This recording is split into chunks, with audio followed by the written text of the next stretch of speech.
là, tous les jours, tu viens en retard. Tous les jours, tu viens en retard. Tu penses à ça ta grand-mère? Je dois mise à pied de 2 jours. Cet employeur peut-il sanctionner son salarié en lui donnant mise à pied pour non-respect de la ponctualité? Si oui, quelles sont les étapes d'une procédure de mise à pied conformément au droit du travail ivoirien? D'abord, qu'est-ce que la mise à pied? La mise à pied est une mesure disciplinaire prise par l'employeur à l'encontre d'un salarié en cas de faute. Elle consiste à suspendre temporairement le contrat de travail du salarié, ce qui entraîne généralement une suspension de salaire pendant la durée de la mise à pied. Voici la procédure à suivre pour donner une mise à pied à un salarié qui commet une faute disciplinaire, en l'occurrence des retards répétés au travail. Procédure de mise à pied. Étape 1.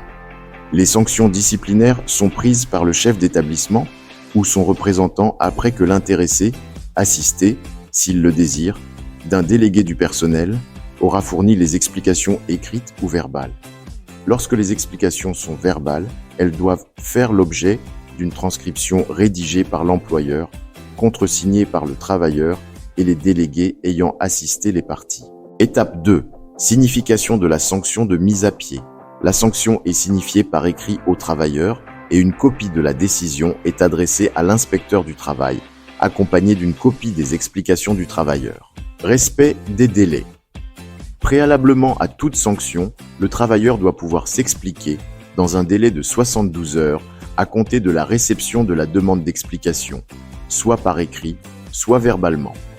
En cas de sanction décidée par l'employeur, celle-ci doit être notifiée au travailleur concerné dans un délai de 15 jours ouvrables courant à partir de la date de réception des explications écrites.